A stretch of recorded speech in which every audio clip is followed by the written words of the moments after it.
So let's talk for a moment about the main reasons that children have sleep problems.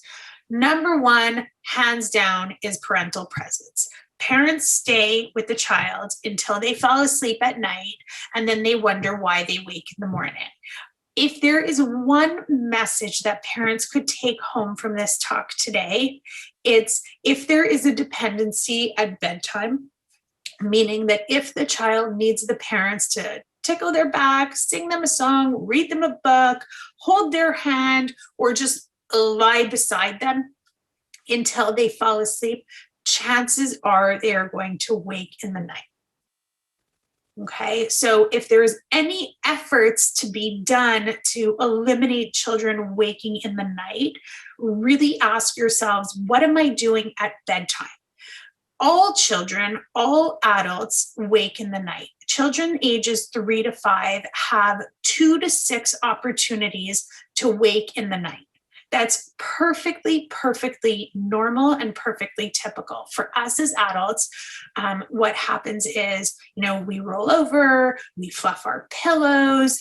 Those are kind of partial awakenings that we then return ourselves to sleep. Maybe full awakening is we wake up, we go to the bathroom, and then we return to sleep. So my point is that the problem or the question is not, why is my child waking in the night? Rather, it needs to be reframed. Why isn't my child putting themselves back to sleep in the night? Why isn't my child putting themselves back to sleep? Well, how did my child fall asleep that first time they went into sleep at 7, 8 o'clock at night?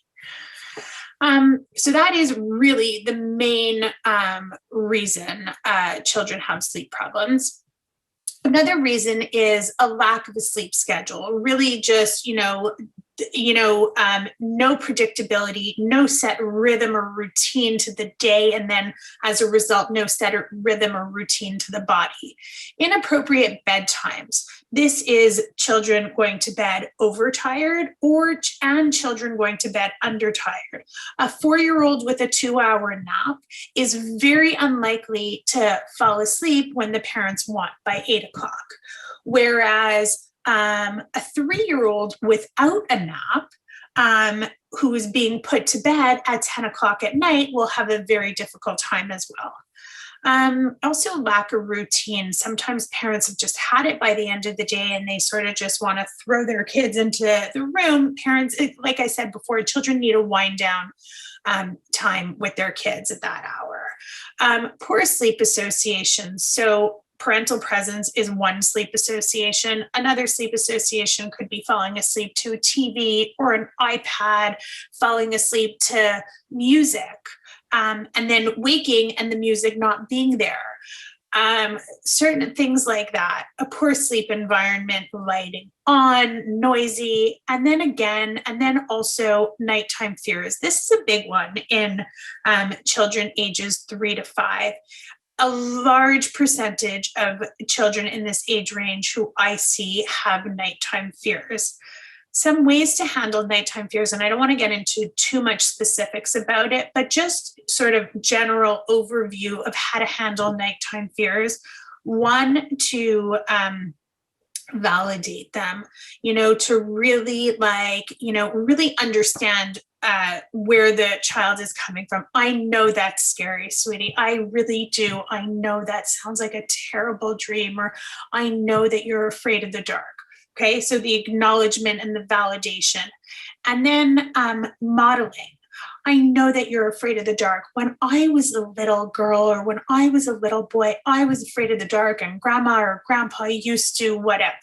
Okay, so validating, modeling, and then offering some strategies. So when I was a little girl, I was afraid of the dark, and grandma used to tickle my back, and that took my bad dreams away. Something like that. I like to suggest to children in this age range to take 3 deep breaths.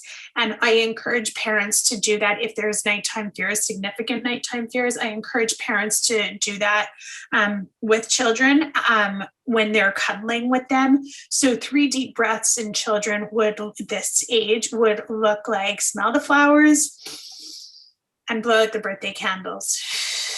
Smell the flowers and blow out the birthday candles. And we would do that 3 times every single night before bed.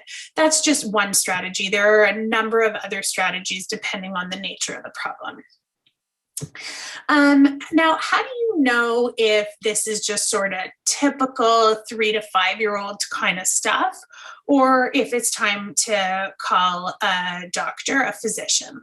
If there's loud breathing, if there's pauses in the breathing, if there's difficulty breathing while sleeping, if there's any sort of noisy breathing, choking or gasping for air, if there's constant complaining of leg pain or discomfort in legs. Now, this is a difficult one because young children have growing pains, or some young children have growing pains also. Typically, if there's restless leg syndrome, parents will often say their children's sheets are like tied up in a knot. They can't even imagine how their sheets became that way because they're frequently kind of twisting their legs in the night.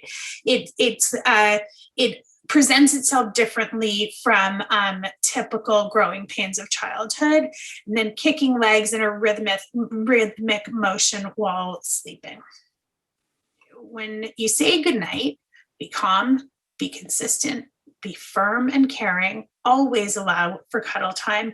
Don't let your kids smell that fear. Put your kids to bed with confidence. Really limit conversation when it's time for bed, and then walk out and perhaps have a glass of wine or something like that.